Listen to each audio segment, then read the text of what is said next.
আজকে আপনারা এককভাবে এই আন্দোলনের কৃতিত্ব নিতে চাচ্ছেন। আমরা তো কোনো অবস্থাতেই এটা আপনাদেরকে খাটো করছি না।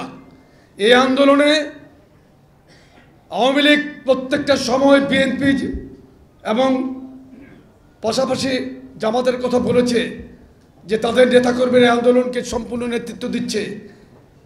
তৎকালীন সরকারের 268 মামলার মধ্যে এখানে উপস্থিত আমি এবং আমার সেক্রেটারি 2 শতাধিক মামলার আসামি আমরা ছিলাম। আমাদের যুবদলের অনেক নেতাকর্মীরা ছিল। আমাদের যুবদলের মহানগরীর যারা আজকে দায়িত্বে আছেন তাদের প্রত্যেকের ভূমিকা কী সেটা আমরা জানি। আমাদের যুবদলের প্রত্যেকটা ইউনিটের নেতাকর্মীরা কাজ করেছে। আমরা ছাত্র জনতার এই অভ্যুত্থানকে অবশ্যই রেসপেক্ট করে আমাদের অবদানকে বিএনপি এবং বিএনপি পরিবারের আমাদের অঙ্গ সংগঠনের যেই ভূমিকা ছিল সেটাকে খাটো করে দেখবেন না। 15.5 বছরের আন্দোলনের একটি ফাইনাল স্টেজেই কিন্তু এই আন্দোলন সাকসেস হয়েছে। আমাদেরকে খাটো করবেন না। বাংলাদেশের মানুষ অতীতে স্বাধীনতা যুদ্ধকে আওয়ামী লীগ যেমন এককভাবে তাদের করায়ত্ত করতে চেয়েছে সেটা পছন্দ করে না, এটাও মানুষ কিন্তু পছন্দ করছেন না। এখন তো অনেক সমন্বয়ের কাছে যারা বিভিন্ন কথা বলছেন, আমি একটা কথা আপনাদেরকে অনুরোধ করে বলতে চাই, দয়া করে আপনারা আমাদের দলের কণ্ঠধার দেশনায়ক তারেক রহমান বিএনপির ভারপ্রাপ্ত চেয়ারম্যানকে নিয়ে আপনারা আপনাদের জায়গা থেকে সম্মানের সাথে কথা বলবেন, এটা আমরা আশা করি। আমাদের প্রাণের স্পন্দনের মধ্যে আঘাত করবেন না। আমাদের কোটি কোটি সমর্থক, এত বড় একটি দলকে আপনারা অনেকে চেষ্টা করেছে, 111 সরকার চেষ্টা করেছে, ফেলে দিতে পারেন না। এই 17.5 বছর কিন্তু আমরা রাজপথে আছি। এত বড় একটি দলকে ধাক্কা দিয়ে কিন্তু আপনারা ফেলে দিতে পারবেন না। আমাদের অনেক গভীরে আমাদের এই দলের শিকড়। আপনাদের প্রতি আমি সম্মান দিয়েই অনুরোধ করতে চাই, আমাদের আপসহীন নেত্রী দেশনেত্রী বেগম খালেদা জিয়া আমাদের সেন্টিমেন্টের জায়গায়, উনি আমাদের আবেগের জায়গা। ব্যক্তিগতভাবে কাউকে আক্রমণ করবেন না আপনারা দয়া করে, এবং আমাদের নেতা দেশনায়ক তারেক রহমানের বিরুদ্ধে আপনারা অন্যায়ভাবে কোনো বক্তব্য দিবেন না, আপনাদেরকে অনুরোধ করছি। আপনারা আমাদের সন্তান সমতুল্য, আপনাদেরকে রিকোয়েস্ট করছি। দেখেন, আমার সন্তানও কিন্তু একটি ইউনিভার্সিটিতে পড়ালেখা করছে, আমার ছেলে কিন্তু একটি ইউনিভার্সিটিতে পড়ছে, এবং আমার কন্যা আমার মেয়ে ইতিমধ্যে সে ডাক্তার হয়েছে, ডাক্তারি পরীক্ষা উত্তীর্ণ হয়ে। সুতরাং আপনারা আমাদের সন্তানের সমতুল্য। দয়া করে আবারও অনুরোধ করছি, আমাদের শীর্ষ নেতাদের সম্পর্কে আপনারা অন্তত সম্মান রেখে কথা বলবেন।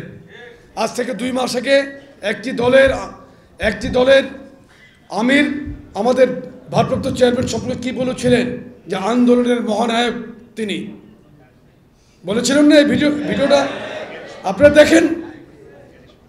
আর এখন অন্য কথা বললে তো হবে না, বললে হবে আপনারা। সুতরাং সকলকে বুঝতে হবে যে চক্রান্ত টার্গেট সব বিএনপি, কারণ এই দেশের সবচাইতে জনপ্রিয় দল বিএনপি।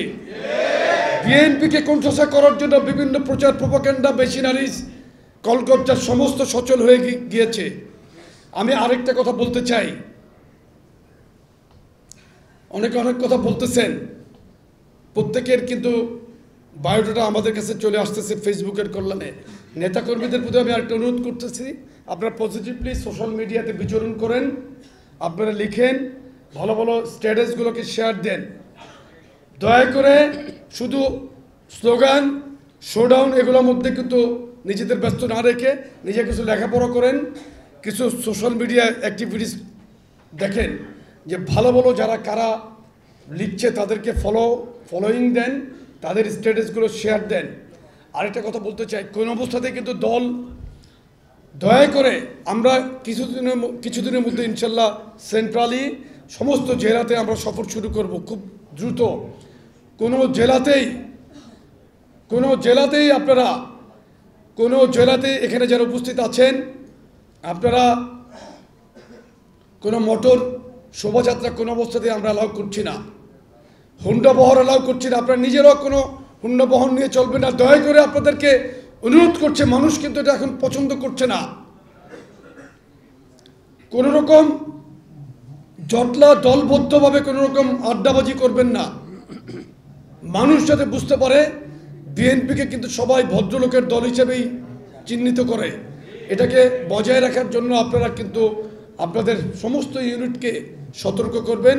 আমরা আজকে আপনাদের কাছে এই বার্তাগুলো দিয়ে দিলাম।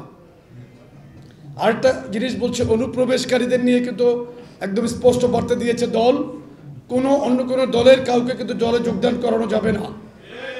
আর আপনারা খেয়াল করবেন, যারা এই ছবি তোলার জন্য অতিরিক্ত উৎসাহ দেখায় তাদেরকে আমি ইন্টারভিউ নিয়ে দেখেছি, তারা নতুন কিন্তু এই দলের মধ্যে আসতেছে, পার্টি অফিসে আসতে তাদের চঞ্চলতা, তারা কেমন যেন একটা উদ্গ্রীব চঞ্চল, তাদেরকে দেখলে আমি বুঝতে পারতেছি। পিছু দাঁড়াবে, হঠাৎ করে মিছিলের মধ্যে থেকে দেখবেন তাদের ক্যামেরা রেডি থাকে, হঠাৎ করে এসে জিজ্ঞেস করতেছে ভাই কেমন আছেন, ওই ছবিটাই তুলতেছে, ওইটাই ফেসবুকে দিচ্ছে। আপনারা সকলেই সজাগ থাকবেন। নব্য দলে যারা এখন আসতেছে তাদের ব্যাপারে সজাগ থাকবেন। অনুপ্রবেশকারী এবং ফটো শিকারীদের কবল থেকে আপনারা কিন্তু সাবধান থাকবেন।